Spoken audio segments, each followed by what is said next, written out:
Mesdames, Messieurs, bonsoir et merci de suivre le 20h de la télévision du Burkina. À la une de l'actualité ce soir, près de 6 millions de tonnes de céréales attendues pour la campagne agricole 2019-2020. Laboula Koumounsaran donne de la voix à travers ses producteurs mobilisés pour réussir le défi. La localité située dans la région des Cascades a accueilli avec fierté la cérémonie officielle marquant le début de cette campagne agricole humide. Y aurait-il eu fraude au sommet de l'État? L'affaire de la saisie de 32 conteneurs de charbon fin refait surface.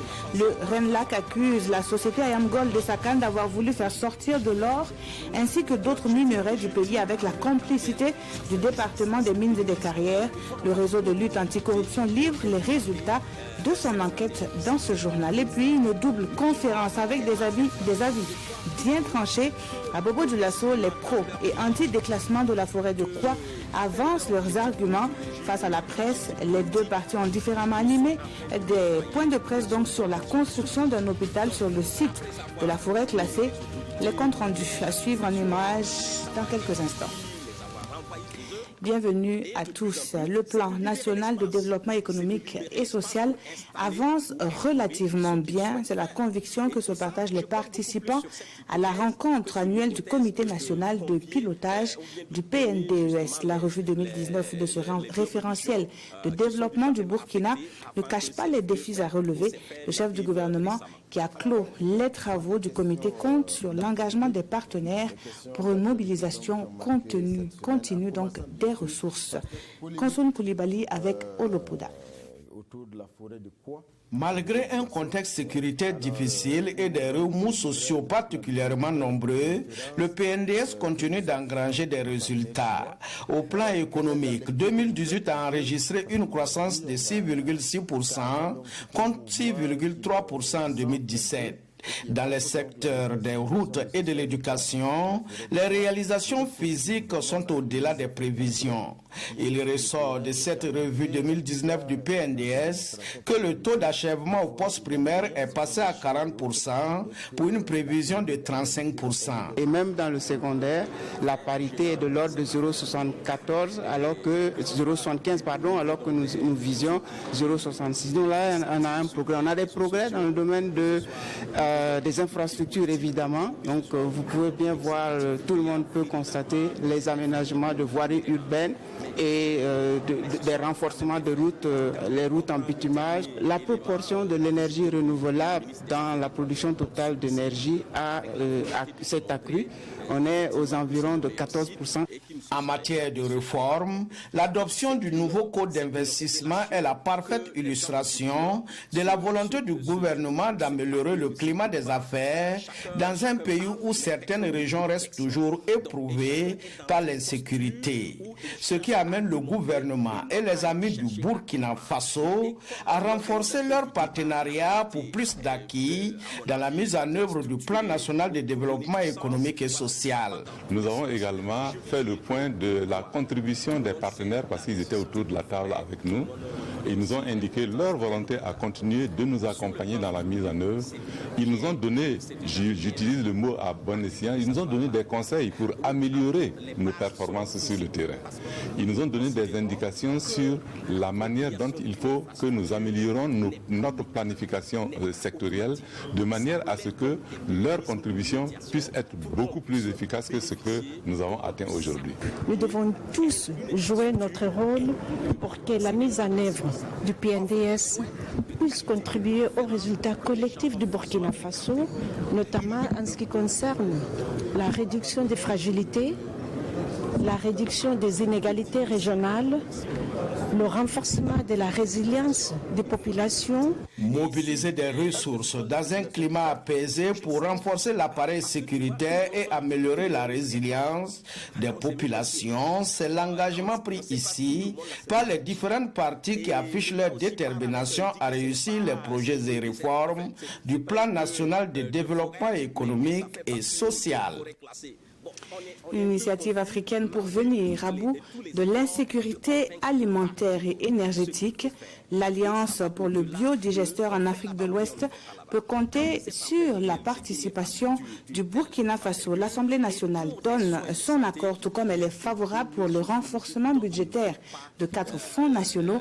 La plénière de ce lundi s'est également penchée sur le projet régional des infrastructures de communication en Afrique de l'Ouest pour plus de connectivité et pour une baisse considérable du coût des services. Le compte rendu avec Amadou Igoudo et Adama Koulibaly. Le premier projet de loi adopté à cette plénière porte sur la création de l'Alliance pour le biodigesteur en Afrique de l'Ouest et du Centre. L'adoption de cette convention par la représentation nationale va permettre au Burkina d'être l'un des premiers signataires sur les 8 pays qui comptent la future alliance. Il s'agit aujourd'hui de mettre en place une alliance qui a été créée par les pays d'Afrique de l'Ouest et l'Afrique centrale et cette alliance aura pour ciel Ouagadougou. Donc aujourd'hui c'est ratifier cette convention-là.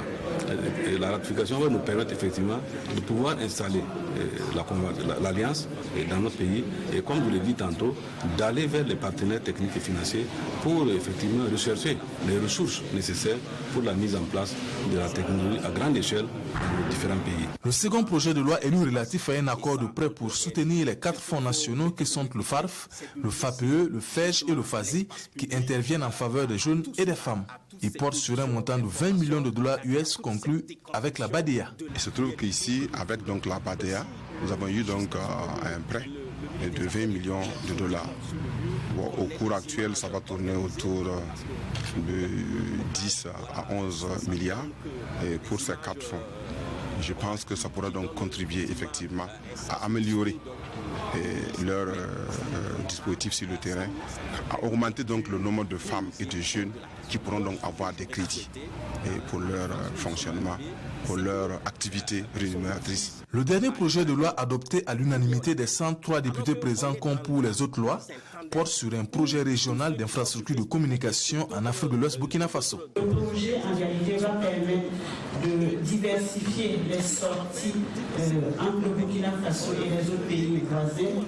La première phase nous a permis de construire la fibre optique entre Ouagadougou et le Ghana. Et la deuxième phase va permettre de construire entre Fada et la frontière du Bénin pour diversifier les sorties entre le Burkina Faso et les pays voisins. Et le projet permet en réalité de construire des outils stratégiques.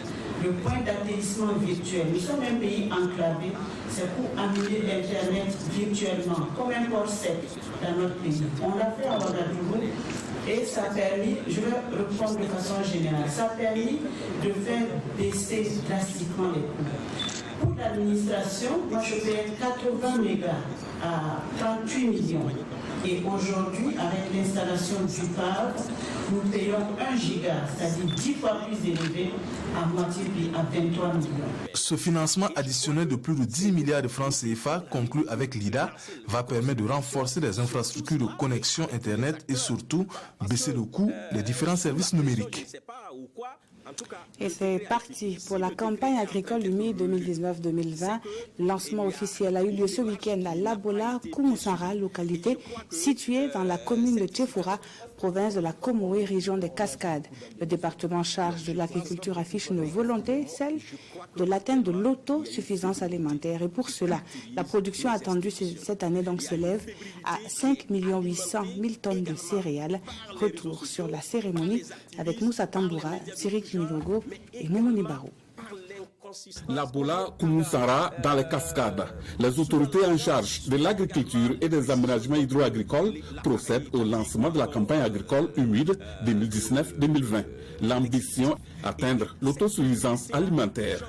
Un objectif dont l'atteinte passe par la maîtrise et une appropriation des paquets technologiques agricoles par les producteurs. Aujourd'hui, c'est pour venir vraiment encourager l'ensemble des producteurs du Burkina pour qu'ils puissent vraiment s'engager dans les objectifs que nous voulons nous fixer cette année. Pour pouvoir aussi appliquer toutes les techniques et technologies que nous avons, parce que nous en avons. Et cela va permettre vraiment de pouvoir booster notre production et de pouvoir faire en sorte que de façon structurelle, nous puissions répondre à l'autosuffisance alimentaire de notre pays. Les ambitions sont affichées, produire en quantité pour nourrir tous les Burkinabés. Et un des moyens d'atteindre ces objectifs est la disponibilité à temps d'intrants et d'équipements de qualité. Un échantillon de matériel hydro-agricole est remis aux directeurs régionaux de l'agriculture ainsi qu'à des responsables de groupements agricoles. Nous avons pas mal de difficultés en lien surtout avec la maîtrise totale des eaux et aussi également les intrants qui arrivent tardivement. Et également, il y a la question également du financement du secteur agricole. Alors nous avons demandé au gouvernement de faire un effort pour que nous puissions vraiment être résilients. La résilience commence par la maîtrise totale des eaux d'irrigation. Pour cette campagne agricole, la première phase de descente de 1000 hectares d'extension du périmètre irrigué de Nyonfila-Djouna est lancée.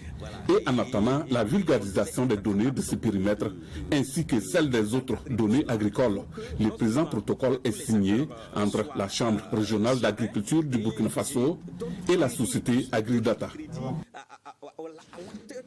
La suite de ce journal se poursuit à Ouagadougou dans les bureaux de poste. Après 2 semaines de grève, les agents ont regagné leur lieu de travail ce lundi matin. Cette reprise ne suspend pas les pourparlers toujours en cours, rassure la ministre des Postes et de l'économie numérique. Elle était ce matin pour constater l'effectivité de la reprise du service à la zone à poste. Le compte-rendu de Roger Cam avec Sanoua Christine Koulibaly.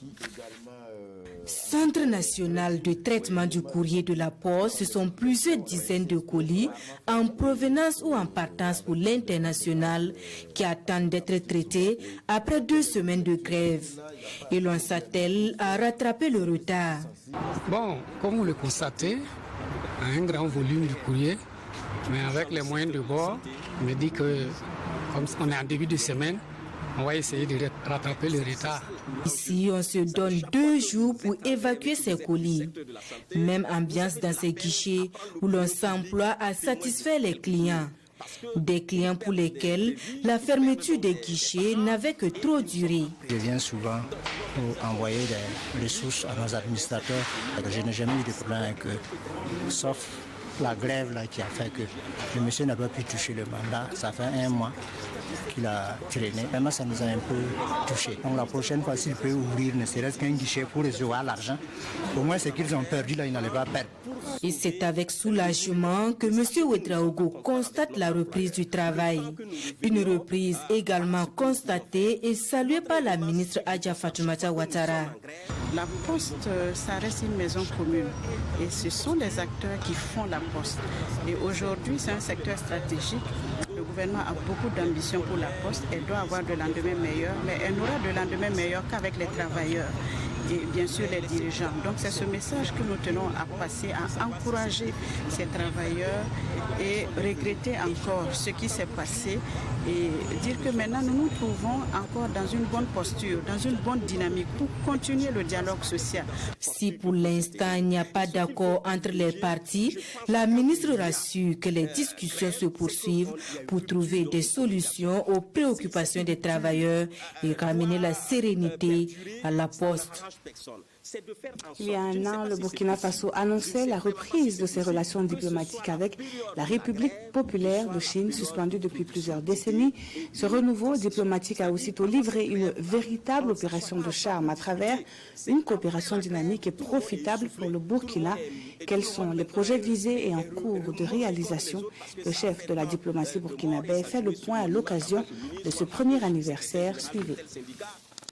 Pour l'année 2018, le volume d'échanges entre nos 2 pays s'est déjà dépassé 300 millions US$. C'est déjà, je pense, augmenté à peu près 56% par l'année précédente. Mais surtout, avec l'exportation des produits Burkina Faso à l'égard de la Chine, c'est encore impressionnant, puisque ça a regardé presque 300% d'augmentation. Et puis, troisièmement, il faut bien féliciter, c'est que les échanges entre les peuples. On a déjà à peu près 50 délégations officielles qui couvrent presque tous les domaines, qui s'échangent de part et d'autre. Il vient ici, ou bien on va en Chine, pour bien discuter toutes les possibilités de poursuivre les coopérations substantielles. Et puis il faut quand même dire quelques mots sur les équipes d'experts envoyées par le gouvernement chinois. On a maintenant 4 équipes d'experts. On a 2 équipes agricoles. On a une équipe pour la formation professionnelle. On a encore une équipe médicale qui a déjà pris la relève une fois. Ces 4 équipes, ils ont beaucoup travaillé avec leur expertise, avec leur ardeur et surtout avec leurs sentiments vers les amis africains. Je pense que pour bien améliorer la productivité en tant que la capitale humaine et aussi pour les domaines agricoles. On aura une perspective très brillante et très productive, très dynamique, avec des efforts conjoints, non seulement par les ministères concernés, mais aussi par la participation motivée, très très active des 2 peuples, surtout des secteurs privés. Ça, je pense qu'on a beaucoup de choses à faire ensemble pour bien encourager les investisseurs chinois qui viennent ici.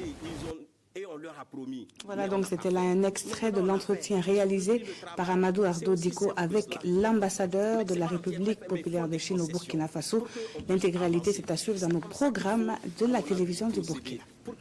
On en vient à cette conférence de presse animée par le RENLAC. Dans la matinée de ce lundi à Ouagadougou, le réseau national de lutte contre la corruption crie à la fraude au sommet de l'État.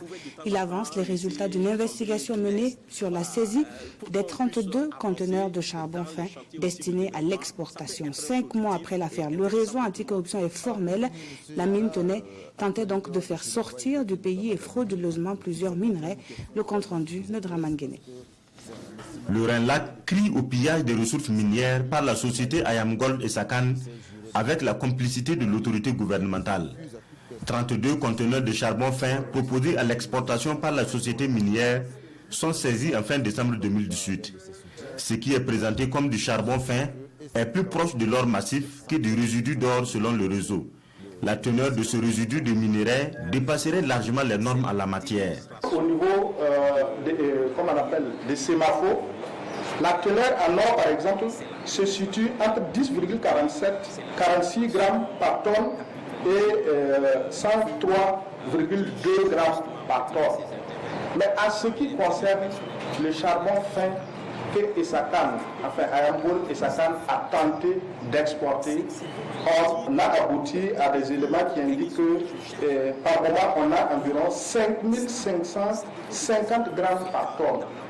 Par moment on va jusqu'à 6562 grammes par tonne. Pour le RENLAC, une expertise douanière démontre que Ayam Gold et Sakan est rompu à cette opération frauduleuse depuis 2015. Curieusement, dans cette récente affaire, la société minière qui n'exploite que de l'or se retrouve avec des résidus riches en minerais divers sans la moindre déclaration et prête à quitter le pays. On peut vous citer le zinc, et, comme on appelle le cuivre, le fer, le manganèse et tout ça. Donc, publiquement, on dit que c'est, comme on appelle, des résidus d'or, mais en réalité, on va au-delà de l'or. Autre point noir de la gouvernance décrit ici par le RENLAC, cette affaire de recrutement illicite à la CNSS. Les enquêtes menées donnent raison au syndicat qui a lancé l'alerte. Et ces investigations-là confirment qu'il y a une fraude dans ce recrutement. Et 2 personnes méditent actuellement sur leur sort à la maison d'arrêt et de correction de Ouagadougou. Justement, pour le jugement des dossiers pendants, Sagalou Nakanabo et ses camarades exigent du gouvernement une solution rapide avec les différents syndicats pour la reprise de l'activité judiciaire. Le département des mines ainsi que les 31 autres que compte le gouvernement burkinabé sont à l'école des textes de l'UMOA. À partir de ce 27 mai, les responsables des programmes budgétaires des ministères et institutions se familiarisent au nouveau cadre harmonisé des finances publiques de l'Union économique et monétaire ouest-africaine. Dans la pratique, il s'agit de 4 sessions de 72 heures chacune qui démarrent ce lundi et qui devraient permettre aux apprenants de mieux cerner leur rôle et responsabilités dans la bonne conduite des politiques. On en sait plus avec Pamadrogo Janzongo et Oumou Sissi. La prise en charge effective des programmes par les responsables de programmes budgétaires des ministères et institutions est une obligation pour la réussite totale du budget programme, selon le secrétaire général du ministère en charge de l'économie. En effet, depuis sa mise en œuvre en janvier 2017, des difficultés entravent la bonne marche de cette réforme. Comme le rôle est nouveau, les responsables qui sont nommés ne sont pas forcément habitués à exercer ces missions-là. Et il y a aussi que nous sommes dans une espèce de transition puisque les ministères ont une organisation administrative qui est déjà en place. Et cet acteur-là intervient alors qu'il n'est pas véritablement pris en compte dans l'organigramme. Il y a une sorte de juxtaposition d'acteurs et je pense que quand tout ceci sera bien mis en place, ces difficultés-là seront aplanies. Et ces responsables de programmes budgétaires prendront totalement leurs responsabilités dans la détermination des objectifs spécifiques, l'affectation des moyens et dans le contrôle des résultats des services chargés de la mise en œuvre des programmes. Et ce sont au total 120 responsables qui seront formés. La conduite des politiques publiques doit tenir compte d'un fait, la prise en compte des besoins spécifiques de chaque Burkinabé. À Kaya, dans le San Matenga, les agents publics de l'État sont formés sur l'approche basée sur les droits humains dans la formulation et la mise en œuvre des politiques publiques, et ce, dans plusieurs secteurs. Les pratiques discriminatoires dans le processus de développement sont pointées du doigt. Le détail dans ce reportage de Koalé Nibié avec Ini Walkoy, Janine Kamiri. Renforcer les capacités d'une trentaine d'agents publics sur l'approche basée sur les droits humains afin de leur permettre d'intégrer l'approche dans leur mission quotidienne. Tel est l'objectif de cette session de formation organisée par le ministère des Droits humains et de la promotion civique. L'approche met le citoyen au centre du processus de développement en mettant en exergue ses besoins spécifiques. Contrairement aux approches qui l'ont précédé, qui ne prenaient pas en compte la participation des populations bénéficiaires et ne prenaient pas en compte également les droits des catégories vulnérables. La formation se déroulera sur 4 jours avec plusieurs modules. Les généralités sur les droits humains, les principes des droits humains, avant d'arriver maintenant à ce que c'est que l'approche basée sur les droits humains, notamment son historique, arriver au principe, la plus-value de l'approche basée sur les droits humains, comment prendre en compte les groupes vulnérables dans le processus de programmation. Cette session de Kaya, troisième du genre, intervient après celle de Bobo-Dioulasso et Manga. Les participants sont issus des structures publiques du niveau central et déconcentré, ainsi que des collectivités territoriales. Il s'agit de corriger les pratiques discriminatoires dans le processus de développement en prenant en compte les besoins spécifiques de l'individu. Allons encore dans la ville de Sia sur le sujet de la forêt de Kwa. Le mouvement pour la protection de cette forêt créé depuis le début de la polémique livre à la presse sa vision. Il dit ne pas être contre la construction d'un hôpital de référence à Bobo-Dioulasso seulement. Il s'indigne du fait qu'il faille déclasser une partie de la forêt. Compte rendu avec Lamine Karantao et Amadou Lougué. À l'origine de ce point de presse, le MPFK, le mouvement pour la protection de la forêt de Kwa. Sa déclaration se résume en 2 phrases. Oui à la construction d'un nouvel hôpital à Bobo-Dioulasso, non au déclassement de la forêt de Kwa. Et il ne manque pas d'arguments pour justifier sa position. Dans cette forêt classée, tenez-vous bien, selon les études qui ont été menées, contient une nappe, pour dire la plus importante, la deuxième en Afrique. Et on vous dit aussi c'est ce qui constitue la ceinture verte de Bobo-Dioulasso et c'est ce qui a tenu les effets des vents et autres sur la ville. Quand les gens quittent Ouagadougou, ils arrivent à Bobo, on dit que le climat est doux. C'est dû à quoi? C'est dû à cette forêt-là qui nous entoure. Pour le MPFK, cette forêt de Kwa, classée depuis les années 1936 par le colon, constitue avec la forêt de Kunima et celle de Denderesso des patrimoines à sauvegarder. Il soutient que sa démarche n'a donc pas un caractère politique, mais social. La lutte qui est menée, comme on le dit, n'a rien de caractère politique. Contrairement à certaines manigances, à certaines manipulations, pour faire croire en réalité qu'il s'agit de guerre politique, il n'en est absolument rien. C'est des gens seulement qui cherchent des prétextes. Ce point de presse du mouvement pour la protection de la forêt de Kwa se tient au moment où le gouvernement interdit jusqu'à nouvel ordre toute activité sur le site à polémique, la fameuse forêt de Kwa, une réserve qui s'étend sur plus de 800 hectares. Et dans le même temps, une autre conférence de presse se tenait toujours à Bobo-Dioulasso. Des jeunes de la ville ont tenu à exprimer leur soutien au gouvernement burkinabé dans ce projet de construction d'une infrastructure hospitalière de référence. Mieux, ils demandent aux parties prenantes d'accélérer le processus afin que le projet voie le jour sur le site identifié. Le compte rendu, cette fois avec Moussa Tamboura et Karim Sissé. Une délégation gouvernementale conduite par le ministre d'État, Simeon Sawadogo, avait demandé la suspension de toute activité sur le site actuel du futur hôpital de référence de Bobo-Dioulasso en attendant les résultats de l'étude d'impact environnemental et social. Face à cette déclaration, des jeunes de la ville de Sia ont décidé de monter au créneau. Ils souhaiteraient que le gouvernement prennent des mesures drastiques afin que l'hôpital soit érigé sur le site de Kwa. À Ouagadougou, on a vu devant l'hôpital Yalgado, c'est des forêts, c'est des arbres qu'on a abattus pour faire l'échangeur mini-échangeur qui passe devant l'hôpital Yalgado. L'hôpital Yalgado, quand tu regardes aussi, en sortant vers l'ouest, quand tu regardes à ta gauche, il y a Bogodoro qui est là, la forêt de Bogodoro, de l'autre côté, il y a l'université qui est là. Il y a le barrage aussi qui fait d'eau à l'hôpital. Bon, ici, simple espace qu'on veut mettre l'hôpital, vous dites que c'est la forêt. Vraiment, nous, on ne comprend plus rien. Donc, cette lutte-là, on va la mener jusqu'au bout. Pour ces jeunes, il est temps que le gouvernement sonne la fin de la récréation en ce qui concerne la polémique sur le choix du site actuel. Et ils estiment que les images véhiculées sur les réseaux sociaux ne reflètent pas l'image de la végétation du site de Kwa. Les photos que les gens sont en train de balancer sur les réseaux sociaux, c'est des photos qui ont été prises dans d'autres sites. C'est les photos de la guinguette. Nous sommes nés à Bobo ici, tout le monde est à Bobo, tout le monde connaît Bobo. Tous ceux qui connaissent la guinguette savent très bien que les photos qui circulent actuellement sur les réseaux sociaux sont des photos de la guinguette.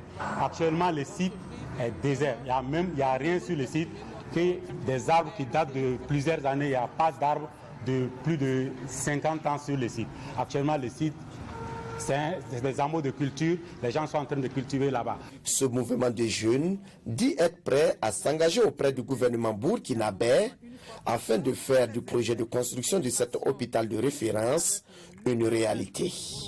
Les conférenciers du jour ont par ailleurs déploré le déterrement des bornes du site de Kwa par des forestiers.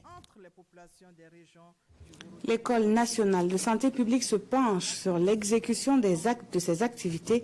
Le deuxième conseil pédagogique 2018-2019 s'est achevé ce week-end à Dédougou et c'est un cadre offert aux différents acteurs de la formation d'échanger sur la mise en œuvre des curricula de formation et d'anticiper sur les difficultés qui pourraient se présenter. Précision avec Netizoum Bachono et Aïcha Dianda. Les écoles nationales de santé publique (ENSP) tiennent ici à Dédougou le deuxième conseil pédagogique de l'année 2018-2019. Cette session de 72 heures va permettre aux acteurs de cette institution d'échanger sur les stratégies et les programmes appropriés de formation. Nous tenons régulièrement tous les 3 mois. Et j'ai tenu à amener ce deuxième conseil pédagogique de l'année scolaire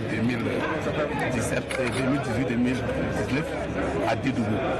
Parce que Dédougou est la dernière née de l'école régionale de santé publique. L'ENSP de Dédougou a ouvert ses portes le 19 février 2019. Et la vision du directeur général est de faire d'ici 2021 13 régions, 13 écoles de santé publique.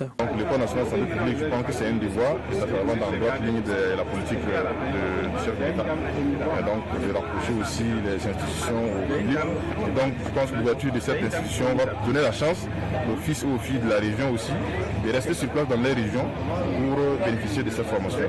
Les travaux de ce conseil pédagogique vont se dérouler sous forme de communication suivi de débats en plénière.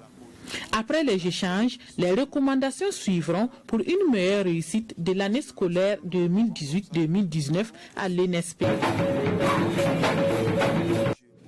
Une autre rencontre studieuse réunissait les travailleurs sociaux à Gawa, dans le sud-ouest, à la faveur de la 16e édition des 72 heures du travailleur social.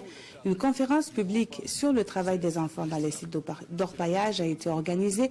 Les travailleurs sociaux sont mis à profit pour arriver à la lutte contre le phénomène en vogue dans cette partie du pays. Précision avec Elvis Twina et Ahadi Sandamba. Le phénomène semble avoir la peau dure au regard des réalités sur le terrain. Dans la région du sud-ouest, ils sont plusieurs centaines d'enfants à pratiquer l'orpaillage, nous confie la direction en charge de la protection de l'enfance. Et pour venir à bout du fléau, une synergie d'action s'impose. C'est pourquoi les élèves stagiaires de l'école des cadres moyens en travail social tire la sonnette d'alarme. Pour pouvoir joindre plusieurs acteurs dans la lutte, on a jugé bon de prendre un tel thème pour vraiment mobiliser et sensibiliser la population et nous en tant qu'élèves pour que nous ayons quand même quelque chose de bagage nécessaire pour pouvoir apporter et puis remonter les défis. Et c'est à travers une conférence publique sur le rôle des travailleurs sociaux ainsi que des autres acteurs que le bureau des élèves entend faire le plaidoyer. Une conférence qui se tient dans le cadre des 72 heures du travailleur social. Et nous, en tant que acteurs orpailleurs, il faut aussi qu'on mette la main pour aider à parler à les enfants, pour les sensibiliser, d'aller à l'école parce que l'orpaillage, ce n'est pas du tout facile. Nous-mêmes qui sommes dedans, ce n'est pas facile que nous avons mis là-bas, mais on demande vraiment à les parents de nous accompagner, ensemble qu'on puisse vraiment finir avec cette fléau. Déjà, les actions en passe d'être gagnées avec l'adhésion des orpailleurs à cette lutte collective. Des orpailleurs qui se sont mobilisés autour de l'activité. C'est la fin de ce journal. Merci de l'avoir suivi. Tout de suite, à partir de 21h en direct, un spécial magazine des sports. Très bonne soirée sur la télévision du Burkina.